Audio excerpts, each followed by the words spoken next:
Bienvenue sur Africa 24 dans cette nouvelle édition du Non-Stop Info. Voici les titres de l'actualité.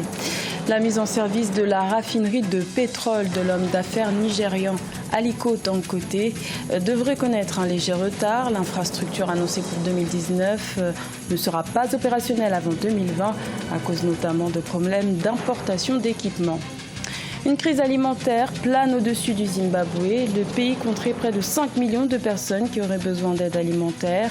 Les Nations Unies tirent la sonnette d'alarme en lançant un appel aux dons de 331 millions de dollars. Et la Côte d'Ivoire pleure son ambassadeur du coupé décalé, Didier Arafat. La star ivoirienne est décédée ce lundi à la suite d'un accident de moto. L'annonce de sa disparition a suscité une vive émotion. Nous y reviendrons dans cette édition. Mais tout d'abord, en République démocratique du Congo, le député d'opposition Christophe Lutundula a déposé une proposition de loi au bureau de l'Assemblée nationale visant à réformer le fonctionnement de la CENI, la Commission électorale nationale indépendante. 15 mesures d'ajustement y sont répertoriées. L'une d'entre elles est que nul ne peut être désigné membre de la CENI s'il a appartenu à une organisation politique au cours des 5 dernières années précédant sa désignation. Le but de ces réformes proposées est d'assurer l'indépendance, la neutralité et la transparence de cet organe chargé d'organiser les élections. Également dans l'actualité en Afrique du Sud, la Haute Cour de Pretoria a annoncé la suspension ce lundi 12 août de l'enquête sur les donations de campagne du président Cyril Ramaphosa.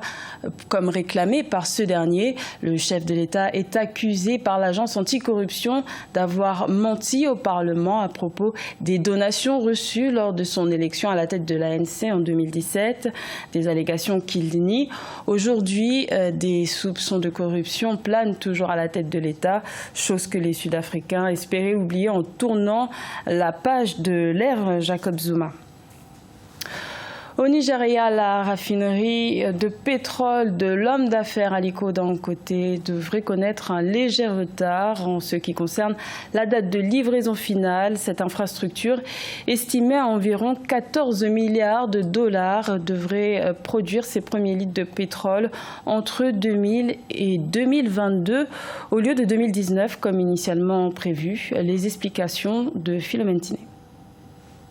Raison de certains retards accusés et des problèmes d'importation d'acier et d'autres équipements, la mise en service de la raffinerie de pétrole de l'homme d'affaires nigérian Aliko Dangote est peu probable avant 2022. Donc estimé à 14 milliards de dollars et avec une capacité de 650 000 barils par jour, la production de l'infrastructure représente 150% de la demande locale actuelle et devrait même être exportée vers d'autres pays en Afrique. Notre objectif était d'achever la construction mécanique d'ici la fin de l'année et de mettre en service la raffinerie. Nous avons perdu un peu de temps, mais nous serons toujours en mesure d'achever le projet d'ici décembre 2020. Nous pourrons être opérationnels. Conçu pour mettre un frein aux importations de pétrole raffiné, en partie responsable de la pénurie du carburant au Nigeria, l'achèvement de la raffinerie pourrait transformer le plus gros producteur de pétrole d'Afrique, importateur de carburant, en exportateur net. De la raffinerie, un pipeline relie les bouées d'amarrage spécial SPM. Le carburant sera pompé à travers ce canal. Nous disposons en fait d'un réseau de 120 km sous la mer. À partir des bouées d'amarrage, le pétrole sera pompé directement vers le navire. Au Nigeria, la consommation d'essence est d'environ 40 millions de litres par jour pour une population estimée à 200 millions d'habitants. Cependant, les 4 raffineries du pays disposent uniquement d'une capacité de raffinage de 445 000 barils par jour. L'Agence des Nations Unies pour l'alimentation a lancé un appel aux dons pour un montant de 331 millions de dollars en faveur du Zimbabwe. Près de 5 millions de personnes seraient menacées par la famine, une situation alimentée par l'inflation, les pénuries et les intempéries qui ont récemment touché le pays. Ange Doménio.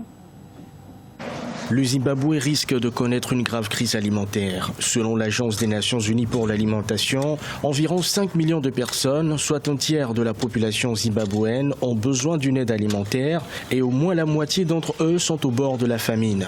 Cette situation d'urgence pousse l'agence onusienne à lancer un appel aux dons pour un montant de 331 millions de dollars afin de venir en aide aux millions de personnes menacées de famine au Zimbabwe.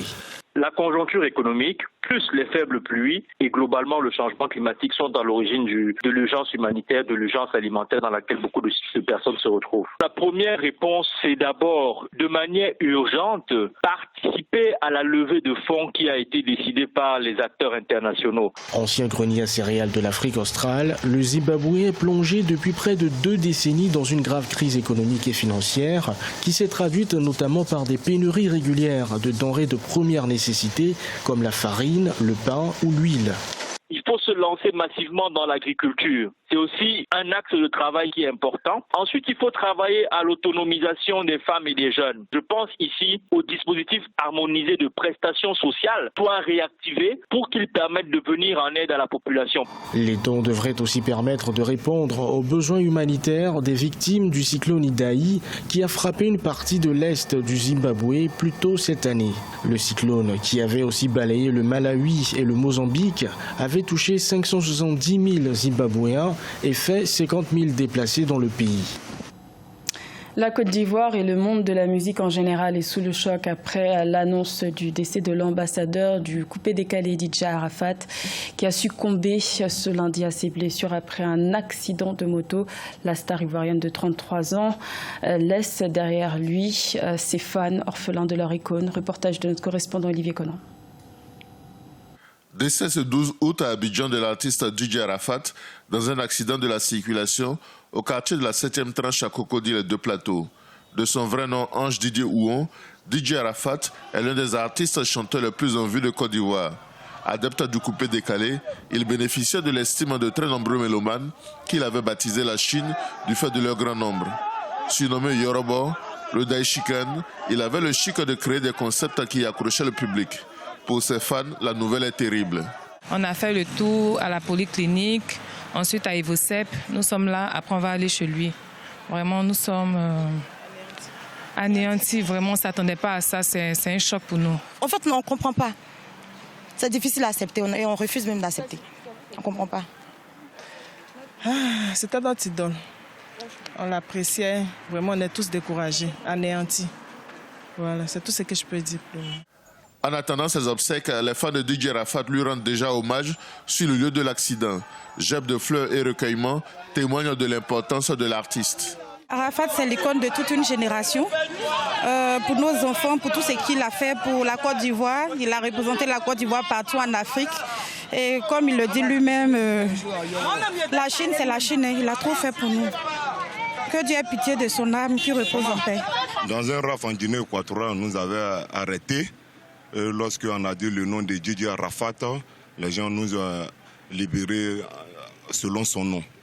Décédé à 33 ans, DJ Arafat comptait une dizaine d'albums à son actif. Sa dernière chanson était intitulée Moto Moto. Ironie du sort, c'est sur une moto qu'il est décédé ce 12 août 2019. En République du Congo, les 50e championnats nationaux de handball senior se sont achevés le 11 août à Brazzaville. L'Étoile du Congo pour les hommes et le Abosport pour les dames ont remporté le titre de champion. Retour sur leur victoire dans ce reportage de notre correspondant Deva Panzou. Les handballeuses du club Abosport ont remporté leur 6e titre de championne du Congo devant leur adversaire, la Direction générale de la sécurité présidentielle, par 20-16, ce dimanche 11 août 2019 au gymnase Nicole Oba à Brazzaville. De part et d'autre, il y a eu des immanquables, c'est-à-dire des ratés. Vous avez vu que nous, on a fait un passage à vide à la reprise de plus de 5 minutes, 8 minutes, disons. On ne marquait pas. Donc les ratés, c'est de part et d'autre. Bon, à la fin, c'est le plus réaliste qui sort vainqueur. 2 heures plus tôt, l'Étoile du Congo a dominé les militaires d'Interclub par 24-20 pour s'adjuger le titre de champion national 2019 à l'issue d'un match serré avec beaucoup d'engagement de la part des 2 protagonistes. Ça nous fait très plaisir parce que c'est l'objectif. Parce que l'année dernière, on a raté. la Coupe d'Afrique cette année-ci, vraiment, on voulait qu'on puisse arriver africain parce que pour que le handball masculin puisse aller là. Bon, on a cru en deuxième période parce que l'équipe adverse, hier, ils ont joué une demi-finale très forte. Donc, dès la deuxième période, ils ont craqué. Voilà pourquoi nous on était plus forts qu'eux. Voilà pourquoi on a remporté le match d'aujourd'hui. Et grâce à leur victoire, Abosport et l'Étoile du Congo ont validé leur participation à la 41e édition du championnat d'Afrique des clubs champions, prévu du 17 au 26 octobre au Cap-Vert. Les deux finalistes malheureux, Interclub en messieurs et Direction générale de la sécurité présidentielle en dames, se sont qualifiés au 36e championnat d'Afrique des clubs vainqueurs de coupe, prévu du 3 au 12 avril 2020 en Algérie. C'était le journal de la rédaction. Merci de l'avoir suivi. L'information continue sur Africa 24.